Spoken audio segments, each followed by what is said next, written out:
नमस्कार दोस्तों, स्वागत है आप सभी का आपके अपने YouTube channel S1 coaching centre में।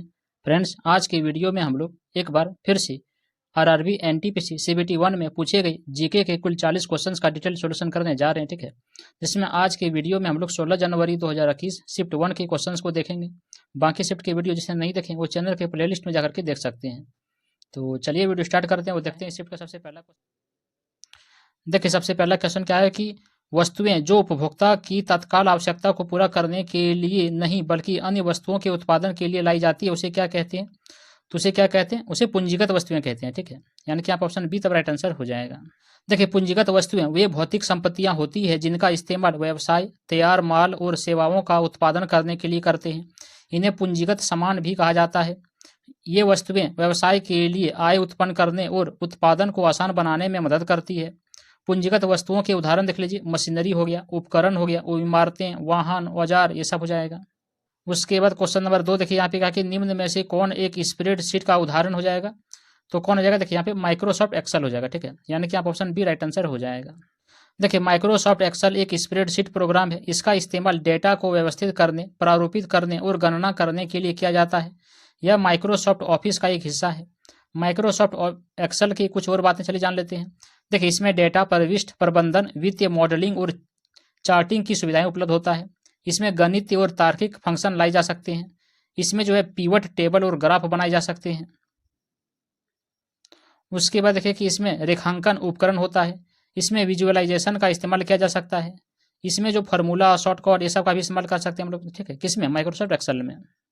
क्वेश्चन नंबर 3 देखिए, यहाँ पे कहा कि निम्न में से कौन पर्सनल कंप्यूटर का भाग नहीं है? तो कौन हो जाएगा? तो यहाँ देखिए यूएसबी हो जाएगा। ठीक है, बाकी देखिए सीपीयू, रोम और रैम ये सब तो उसका भाग है, लेकिन सीपीयू उसका भाग नहीं है।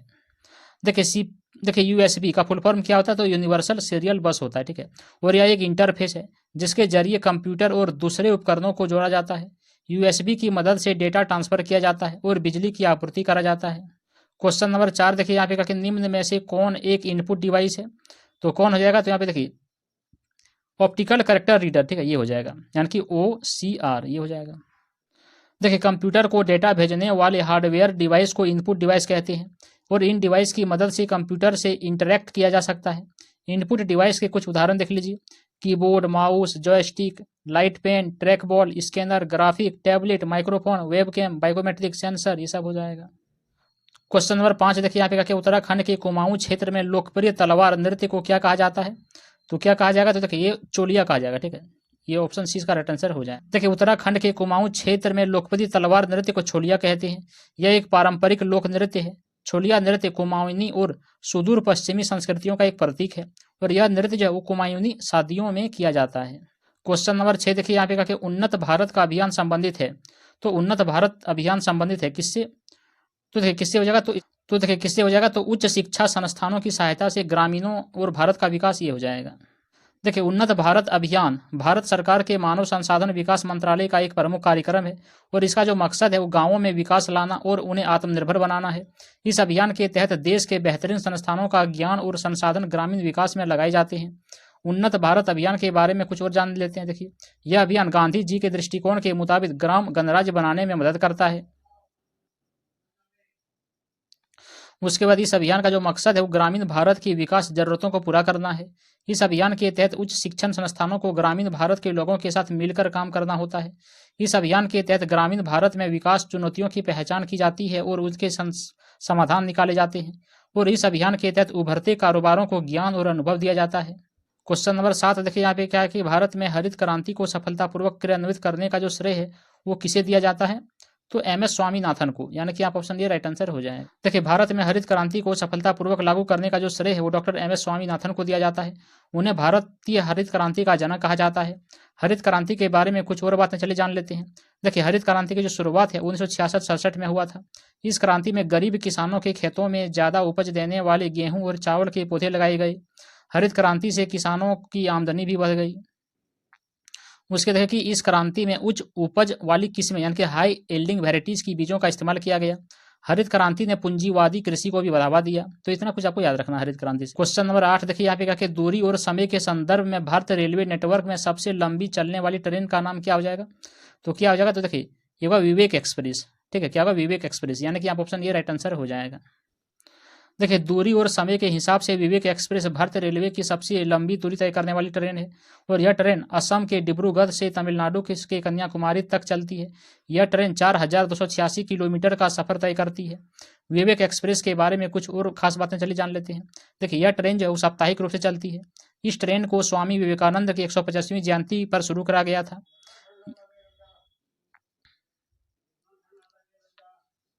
उसके बाद देखिए यह ट्रेन 59 स्टेशनों पर रुकती है। उसके बाद यह ट्रेन 82 घंटे और 30 मिनट में अपना सफर तय कर लेता है।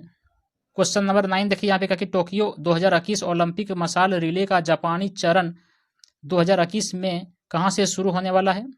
तो कहाँ से हो जाएगा? तो देखिए हो जाएगा कहाँ पे? तो क्योटो से, ठीक है। तो देखिए कहाँ से शुरू होने वाला है? तो ये फुकुशिमा से, ठीक है। कहाँ से? फुकुशिमा, यानी कि आप ऑप्शन बी राइट आंसर हो जाएगा। देखिए ओलंपिक मसाल पहली बार मार्च 2020 में जापान पहुंची थी। कोविड महामारी के कारण खेलों को 1 साल के लिए स्थगित करने के बाद इसे टोक्यो के ओलंपिक संग्रहालय में रखा गया था। क्वेश्चन नंबर 10 देखिए यहाँ पे कहा कि डैश पैरालंपिक में पदक जीतने वाली भारत की पहली महिला पर एथलीट थी। उन्होंने रेडियो 2016 पैरालंपिक खेलों में शॉट पुट स्पर्धा में रजत पदक जीता था। तो कौन हो जाएगा? तो देखिए ये कौन होगा? तो दीपा मलिक हो जाएगा, ठीक है। यानी कि आप ऑप्शन डी राइट आंसर हो जाएगा। देखिए दीपा मलिक एक भारतीय एथलीट है। वह पैरालंपिक खेलों में पदक जीतने वाली पहली भारतीय महिला है और उन्होंने 2016 ग्रीष्मकालीन पैरालंपिक में शॉट पुट में रजत पदक जीता था।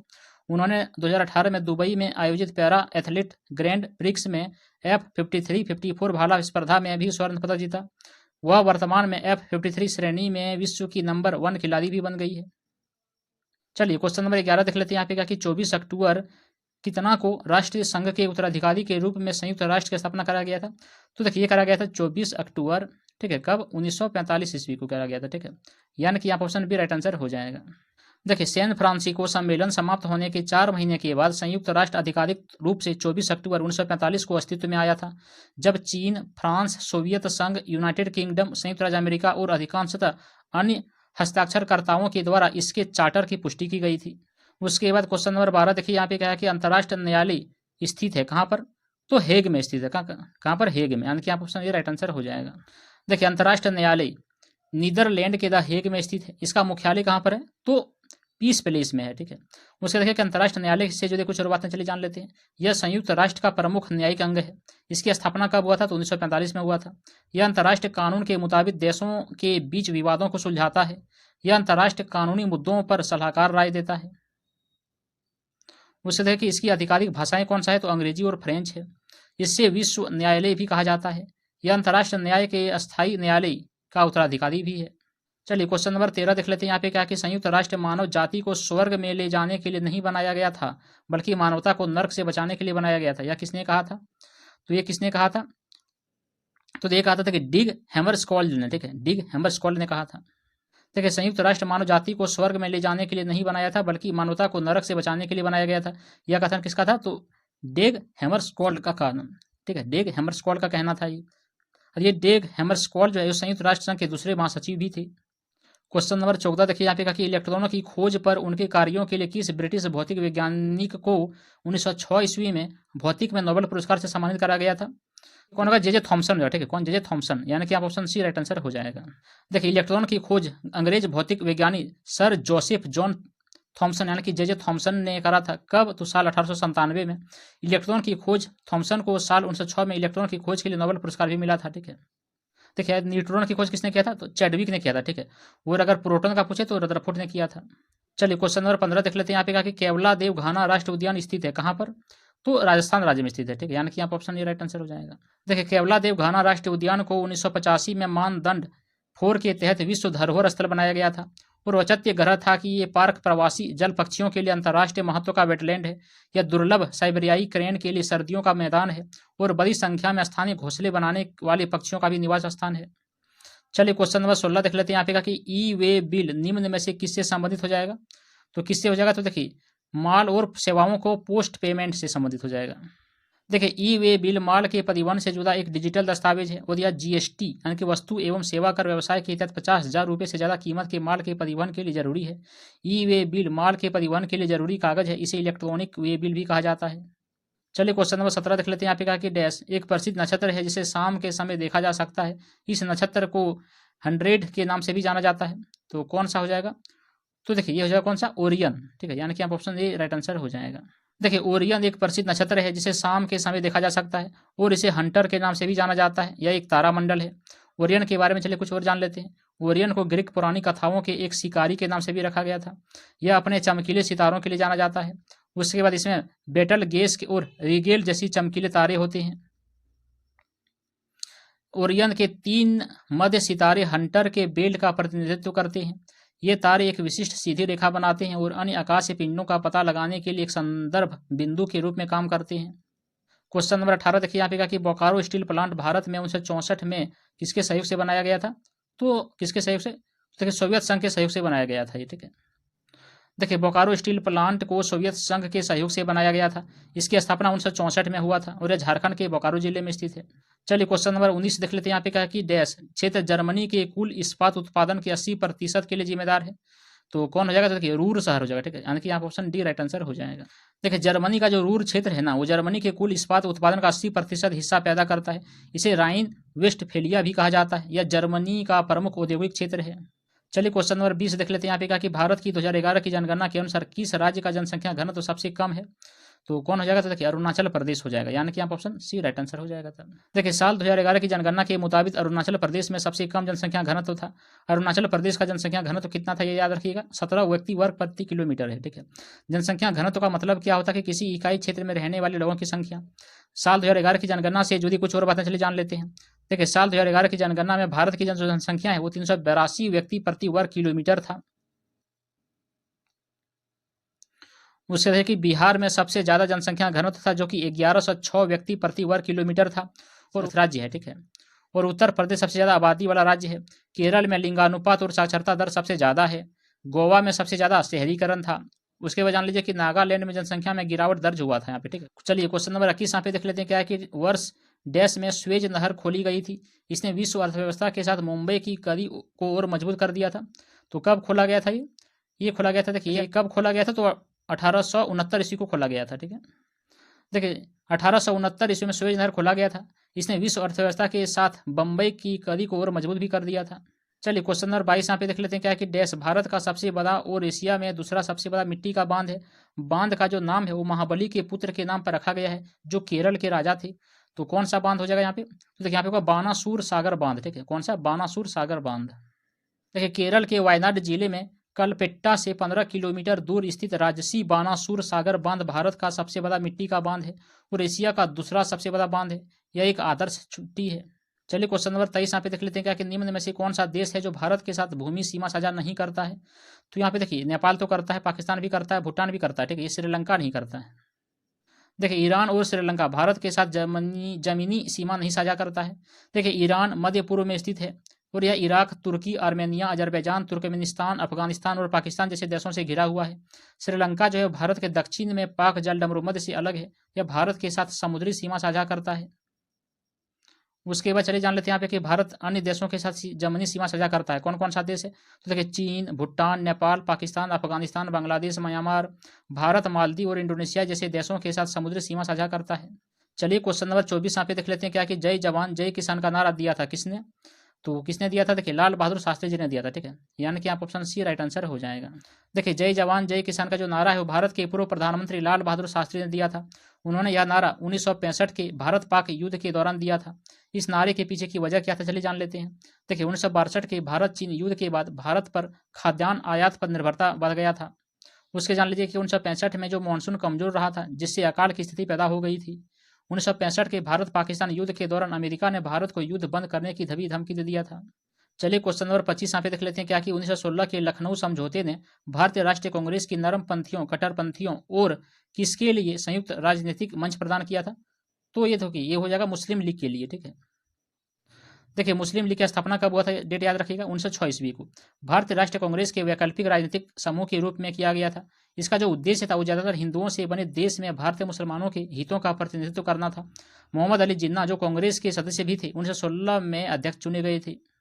चलिए क्वेश्चन नंबर 26 यहाँ पे देख लेते हैं। क्या कि भारत के उप प्रधानमंत्री जो कि 1977 से 1979 तक रहे थे कौन थे? तो कौन हो जाएगा? तो देखिए यहाँ पे हो जाएगा कौन? ये होगा जगजीवन राम, ठीक है। यानी कि आप ऑप्शन ये राइट आंसर हो जाए। देखिए साल 1977 से 1979 के बीच जगजीवन राम भारत के उप प्रधानमंत्री थे। वहीं चरण सिंह साल 1977 में मोरारजी देसाई सरकार में उप प्रधानमंत्री बने थे। मोरारजी देसाई के बारे में चलिए कुछ और बातें जान लेते हैं। मोरारजी देसाई भारत के चौथे प्रधानमंत्री थे। वे भारतीय राष्ट्रीय कांग्रेस के अलावा किसी और दल के प्रधानमंत्री बने थे। वे भारत रत्न और पाकिस्तान के निशान और पाकिस्तान से सम्मानित होने वाले एकमात्र व्यक्ति भी थे। उसके बाद जान लीजिए कि वे 81 साल की उम्र में प्रधानमंत्री बने थे और वे पद से इस्तीफा देने वाले भी पहले प्रधानमंत्री थे। ठीक है, चलिए क्वेश्चन नंबर 27 यहाँ पे देख लेते हैं क्या कि इसरो ने चंद्रयान-1 अंतरिक्ष यान को डैश में प्रमोशित करा था और यह चंद्रमा पर ठोस बर्फ की उपस्थिति की पुष्टि करने के लिए विशिष्ट रूप से लैस था। तो कब किया था ये? देखिए, ये किया था 2008 ईस्वी को। ठीक है, देखिए चंद्रयान-1 चंद्रमा के लिए भारत का पहला मिशन जो कि 22 अक्टूबर 2008 को SDSC सार श्रीहरिकोटा से सफलतापूर्वक लॉन्च करा गया था। अंतरिक्ष यान चंद्रमा के रासायनिक खनिज और फोटो भूगर्भिक मानचित्र के लिए चंद्रमा की सतह से 100 किलोमीटर की ऊंचाई पर चंद्रमा के चारों ओर परिक्रमा कर रहा था। चलिए क्वेश्चन नंबर 28 यहाँ पे देख लेते हैं क्या कि डैश कोशिका का एक प्रकार का अपशिष्ट निपटान तंत्र है। यह किसी भी बाहरी पदार्थ के साथ साथ खराब हो चुकी कोशिकाओं का पाचन करके कोशिका को साफ रखने में सहायता करता है। तो कौन हो जाएगा? देखिए हो जाएगा लाइसोसोम। ठीक है, लाइसोसोम हो जाएगा। देखिए कोशिका में लाइसोसोम का काम क्या होता है? तो कोशिका के अपशिष्ट को हटाना और कोशिका के पाचन में मदद करना होता है। लाइसोसोम झिल्ली से घिरे कोशिकांग होता है जिनमें पाचन एंजाइम होता है। ये कोशिका के कई कामों में शामिल होते हैं। लाइसोसोम के काम देख लीजिए कि लाइसोसोम कोशिका के अंदर मौजूद अतिरिक्त या खराब हो चुके अंगों को पचाता है। लाइसोसोम जो है भोजन के कणों को पचाता है। लाइसोसोम निगले गए वायरस या बैक्टीरिया को नष्ट कर देता है। उसके बाद जान लीजिए कि लाइसोसोम कोशिका के अंदर घुसे हुए बाहरी पदार्थों को निगल कर और घोल कर काम करता है। लाइसोसोम कोशिका के अंदर मौजूद जटिल प्रोटीन और ऑर्गेनेल को पचाता है। लाइसोसोम कोशिका के अंदर मौजूद अवांछित कोशिका भागों को तोड़ता है। लाइसोसोम कोशिका मरम्मत से परे क्षतिग्रस्त कोशिकाओं को आत्मविनाश करने में मदद करता है। चलिए क्वेश्चन नंबर 29 यहाँ पे देख लेते हैं क्या है कि डैश को विद्युत ऋणात्मक तत्वों के रूप में जाना जाता है क्योंकि वह इलेक्ट्रॉनिक के लाभ से ऋणावेशित आयन बनाता है। तो कौन हो जाएगा? देखिए ये अधातु हो जाएगा। ठीक है, कौन सा? अधातु। देखिए अधातुओं को विद्युत ऋणात्मक तत्वों के रूप में जाना जाता है क्योंकि वे इलेक्ट्रॉनों के लाभ से ऋणावेशित आयन बनाते हैं। क्वेश्चन नंबर 30 यहाँ पे देखिएगा कि खगोल भौतिक विज्ञानी डैश जिन्होंने पहली बार 1958 में सौर पवन के अस्तित्व का सिद्धांत दिया था पहले जीवित व्यक्ति बने जिसके नाम पर नासा ने एक अंतरिक्ष यान का नाम रखा था। तो कौन हो जाएगा? देखिए ये हो जाएगा कौन? तो यूजिन पार्कर हो जाएगा। ठीक है, कौन? Eugene Parker. देखिए 1950 के दशक के मध्य में यूजिन पार्कर ने इस बारे में एक अवधारणाएं प्रस्तावित किया था कि कैसे तारे हमारे सूर्य सहित ऊर्जा देते हैं। उन्होंने ऊर्जा के इस झरने को सौर पवन कहा और उन्होंने इस परिघटना को बनाने वाले प्लाज्मा चुंबक क्षेत्र ऊर्जावान कणों की एक संपूर्ण जटिल प्रणाली का वर्णन किया। पार्कर ने अति तापित और कोरोना के लिए एक स्पष्टीकरण भी दिया था जो कि तत्कालीन ज्ञात भौतिक नियमों के द्वारा अपेक्षित के विपरीत सूर्य की सतह से भी अधिक गर्म है। उसके बाद जान लीजिए कि उनके सिद्धांत ने सुझाव दिया था कि नैनोफ्लेयर नामक नियमित लेकिन छोटे और विस्फोट पर्याप्त मात्रा में इस ताप का कारण बन सकता है। चलिए क्वेश्चन नंबर 31 यहाँ पे देख लेते हैं क्या कि 1752 ईस्वी में किस अमेरिकी वैज्ञानिक ने दर्शाया था कि तड़ित और आपके कपड़ों से चलने वाली चिंगारी अनिवार्य रूप से समानुपाती घटना है। तो देखिए ये किया था बेंजामिन फ्रैंकलिन ने। ठीक है, यानी कि ऑप्शन बी राइट आंसर हो जाएगा। देखिए बेंजामिन फ्रैंकलिन ने तड़ित चालक का विद्युत चालक का आविष्कार साल 1749 में किया था। उन्होंने इसे पेनिसिल्वेनिया में खोजा था। बेंजामिन फ्रैंकलिन के बारे में कुछ और बातें चलिए जान लेते हैं। बेंजामिन फ्रैंकलिन विद्युत प्रयोगों के लिए जाने जाते हैं। उन्होंने बिजली की छड़ का आविष्कार किया था। उन्होंने 1752 में पतंग उड़ाकर साबित कर दिया था कि बिजली की ही बिजली है। उन्होंने मूत्र कैथेटर का भी आविष्कार किया था। उसके जान लीजिए कि बिजली के प्रति उनका आकर्षण तब शुरू हुआ था जब वह 1746 ईस्वी में उन्होंने अनजाने में बिजली का झटका लगा था उनको। चलिए क्वेश्चन नंबर 32 यहाँ पे देख लेते हैं क्या कि सोनार का पूर्ण रूप क्या है ये बताना है। ठीक है, तो देखिए क्या हो जाएगा? साउंड नेविगेशन एंड रेंजिंग, यानी कि आप ऑप्शन ये राइट आंसर हो जाएगा। तो देखिए सोनार का full form sound navigation and ranging होता है। यह एक तकनीक है जिसके जरिए ध्वनि तरंगों का इस्तेमाल करके नौचालन किया जाता है और पानी के अंदर या सतह पर मौजूद चीजों का पता लगाया जाता है। सोनार के बारे में कुछ और बातें चलिए जान लेते हैं। सोनार में ध्वनि तरंगों का इस्तेमाल किया जाता है। सोनार की मदद से समुद्र की गहराई मापी जाती है। सोनार की मदद से समुद्र में मौजूद किसी भी चीज का पता लगाया जाता है। उसके बाद जान लीजिए कि सोनार की मदद से पानी के अंदर संवाद किया जाता है। सोनार की मदद से पानी के अंदर दूरी मापी जाती है। सोनार की मदद से जो पानी के अंदर या सतह पर मौजूद दूसरे जहाजों का भी पता लगाया जा सकता है। फिर जान लीजिए कि सोनार की मदद से महासागर का मानचित्र किया जा सकता है। चलिए क्वेश्चन नंबर 33 यहाँ पे देख लेते हैं क्या कि एक सभागार में ध्वनि की निरंतर ध्वनि के बार बार परावर्तन के परिणाम है और इसे क्या कहा जाएगा? तो इसे अनुरणन कहा जाएगा। ठीक है, अनुरणन। देखिए सभागार में ध्वनि की निरंतरता को अनुरणन यानी कि रिवर्बरेशन कहते हैं। यह ध्वनि के बार बार परावर्तित होने के कारण होता है। अनुरणन से जुड़ी कुछ और बातें चले जान लेते हैं। अनुरणन जो है वो ध्वनि के स्रोत के बंद होने के बाद भी ध्वनि की दृढ़ता को कहते हैं। बड़े हॉल या फिर सभागार में ध्वनि बार बार परावर्तित होने के कारण अनुरणन होता है। ध्वनि पट्टों का इस्तेमाल करके बड़े हॉल में ध्वनि को समान रूप से फैलाया जा सकता है। ध्वनि किसी भी सतह से टकराने पर वापस परावर्तित हो जाता है। उसके बाद जान लीजिए कि ध्वनि तरंग चिकनी या फिर खुरदरी सतहों से टकरा सकता है। चलिए क्वेश्चन नंबर 34 यहाँ पे देख लेते हैं। क्या है कि गुजरात पर अपनी जीत के उपलक्ष्य में अकबर ने फतेहपुर सीकरी में भारत का सबसे ऊंचा प्रवेश द्वार गेट ऑफ मैग्निफिकेंस बनाया था। इस प्रवेश द्वार का दूसरा नाम क्या हो जाएगा? तो देखिए क्या हो जाएगा इसका दूसरा नाम, तो इसका दूसरा नाम क्या होगा? देखिए बुलंद दरवाजा, ठीक है, क्या बुलंद दरवाजा, यानी कि ऑप्शन बी राइट आंसर हो जाएगा। चलिए बुलंद दरवाजा के बारे में कुछ और जान लेते हैं। देखिए बुलंद दरवाजा का जो निर्माण है वो मुगल सम्राट अकबर ने करवाया था। यह दुनिया का सबसे ऊंचा प्रवेश द्वार है। यह लाल बहादुर पत्थर और यह जो है लाल बलुआ पत्थर से बना हुआ है और सफेद संगमरमर से सजाया गया था। यह हिंदू और फारसी स्थापत्य कला का उदाहरण है। यह मुगल वास्तुकला का एक उदाहरण भी है। उसके बाद जान लीजिए कि यह बुलंद दरवाजे के पूर्वी तोरण पर फारसी में शिलालेख अंकित है। दरवाजे के आगे और स्तंभों पर कुरान की आयतें खुदी हुई है। चलिए क्वेश्चन नंबर 35 यहाँ पे देख लेते हैं। क्या कि डैश भारत में बनी पहली रंगीन फिल्म थी? तो कौन हो जाएगा? देखिए किसान कन्या हो जाएगा, ठीक है, किसान कन्या, यानी कि आप ऑप्शन सी राइट आंसर हो जाएगा। देखिए भारत में बनी पहली रंगीन फिल्म किसान कन्या थी। यह फिल्म साल 1937 में आई थी। इसका जो निर्देशन है वो मोती गिडवानी ने किया था और निर्माण अर्देशियर ईरानी ने किया था। यह फिल्म जाने माने लेखक सादत हसन मंटो के उपन्यास पर आधारित था। इस फिल्म के बारे में चलिए कुछ और बातें जान लेते हैं। इस फिल्म की कहानी देश के आज़ाद होने के बाद किसानों की दुर्दशा के इर्द गिर्द घूमती है। इस फिल्म में जमींदारों के किसानों के साथ दुर्व्यवहार को खूबसूरती से दिखाया गया है। कहा जाता है कि इस फिल्म के जरिए ही सादत हसन मंटो ने सिनेमा में कदम रखा था। चलिए क्वेश्चन नंबर 36 यहाँ पे देख लेते हैं। क्या कि भारत में पहला रेडियो कार्यक्रम किस वर्ष में प्रसारित किया गया था? तो कब हुआ था ये? देखिए ये कब हुआ था जानते हैं? ये हुआ था 1923 ईस्वी में, ठीक है, यानी कि आप ऑप्शन डी राइट आंसर हो जाएगा था। देखिए भारत में जो रेडियो का प्रसारण शुरू हुआ था वो कब हुआ था? जून 1923 में हुआ था। बॉम्बे के रेडियो क्लब ने देश में पहली बार रेडियो प्रसारण किया था। साल 1937 में इसका जो नाम है वो ऑल इंडिया रेडियो यानी कि AIR रखा था। कब रखा था? डेट याद रखिएगा, 1937 में, ठीक है। उसके बाद साल 1957 में इसका जो नाम बदल करके क्या कर दिया? आकाशवाणी कर दिया था। चलिए इसके बारे में कुछ और जान लेते हैं। देखिए साल 1936 में भारतीय राज्य प्रसारण सेवा ऑल इंडिया रेडियो बन गया था। साल 1935 में लियोनेल फिल्डन को प्रसारण का पहला नियंत्रक नियुक्त किया गया था। उसके बाद जान लीजिए कि साल 1996 से पहले ऑल इंडिया रेडियो को इंडियन ब्रॉडकास्टिंग सर्विस के नाम से जाना जाता था। आकाशवाणी का जो मुख्यालय हो नई दिल्ली में है। आकाशवाणी प्रसार भारती के तहत काम करती है। रेडियो प्रसारण की जो शुरुआत है वो कनाडाई वैज्ञानिक रेगिनाल्ड फ्रिट्जडेन ने किया था। चलिए उसके बाद क्वेश्चन नंबर 37 यहाँ पे देख लेते हैं। क्या कि दक्षिण अफ्रीका से लौटने के बाद महात्मा गांधी की पहली बड़ी सार्वजनिक उपस्थिति फरवरी 1916 में डैश के उद्घाटन के समय हुआ था? तो ये हुआ था देखिए बनारस हिंदू विश्वविद्यालय के उद्घाटन के समारोह में, ठीक है। देखिए दक्षिण अफ्रीका से लौटने के बाद महात्मा गांधी की जो पहली बड़ी सार्वजनिक उपस्थिति फरवरी 1916 में बनारस हिंदू विश्वविद्यालय के उद्घाटन समारोह में हुआ था और इस समारोह में उन्होंने श्रोताओं को संबोधित किया था। इस समारोह में शामिल होने वाले कुछ खास लोग देखिए दरभंगा के महाराजा, कई प्रभावशाली युवा, राजकुमार, सैन्य कक्ष और गहनों वाले लोग थे। महात्मा गांधी ने दक्षिण अफ्रीका में कई आंदोलन चलाए थे। इनमें से कुछ आंदोलन देख लीजिए। देखिए ट्रांसवाल एशियाई अध्यादेश के खिलाफ सितंबर 1906 में आयोजित किया गया था। नटाल और ट्रांसवाल में सत्याग्रह। 6 नवंबर 1913 को दमनकारी कानून के खिलाफ द ग्रेट मार्च निकाला गया था। चलिए क्वेश्चन नंबर 38 यहाँ पे देख लेते हैं। क्या कि 1915 में महात्मा गांधी जो डैश से हमेशा के लिए भारत लौट आए थे। तो कहाँ से लौट आए थे? तो ये दक्षिण अफ्रीका से लौट आए थे, ठीक है। देखिए 9 जनवरी 1915 को महात्मा गांधी दक्षिण अफ्रीका से लौट आए थे और इस दिन को मनाने के लिए हम इस दिन को प्रवासी दिवस के रूप में मनाते हैं हर साल। चलिए क्वेश्चन नंबर 39 यहाँ पे देख लेते हैं। क्या कि डैश में महाराष्ट्र का और गुजरात राज्यों का गठन किया गया था। तो ये हुआ था 1960 ईस्वी को, ठीक है, यानी कि आप ऑप्शन डी राइट आंसर हो जाएगा।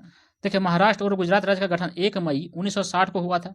इस दिन को महाराष्ट्र दिवस और गुजरात स्थापना दिवस के रूप में मनाया जाता है। महाराष्ट्र और गुजरात राज्य बनाने के लिए बॉम्बे राज्य के 2 भागों में बांटा गया था। महाराष्ट्र और गुजरात राज्य बनाने की वजह कौन कौन सा था जान लीजिए कि 1950 के दशक में संयुक्त महाराष्ट्र समिति ने बॉम्बे राज्य से अलग एक मराठी भाषा राज्य बनाने का मांग किया था। उसके बाद जान लीजिए कि भाषावार क्षेत्रीकरण के कारण दोनों राज्यों ने अलग अलग राज्य की मांग किया था। लंबे आंदोलन के बाद राष्ट्रपति राजेंद्र प्रसाद था उस समय, ठीक है।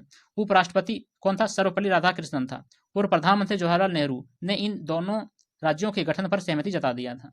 चलिए उसके बाद इस शिफ्ट का आखिरी क्वेश्चन, क्वेश्चन नंबर 40 यहाँ पे देख लेते हैं क्या है कि तत्कालीन सम्राट जॉर्ज पंचम के द्वारा दिल्ली को आधिकारिक तौर पर ब्रिटिश भारत की राजधानी के रूप में किस वर्ष घोषित किया गया था? तो ये किया गया था 1911 ईस्वी को, ठीक है, यानी कि आप ऑप्शन सी राइट आंसर हो जाएगा। देखिए 12 दिसंबर 1905 को भारत की राजधानी कोलकाता से दिल्ली हस्तांतरित करने की घोषणा कर दिया था। और इस घोषणा की वर्षगांठ पर आइए जान लेते हैं कि ऐसा क्यों किया गया था। देखिए इसके बाद क्या क्या हुआ था। तो 12 दिसंबर को दिल्ली दरबार में ब्रिटेन की तत्कालीन राजा जॉर्ज पंचम ने भारत की राजधानी कोलकाता से दिल्ली ट्रांसफर करने की घोषणा किया था।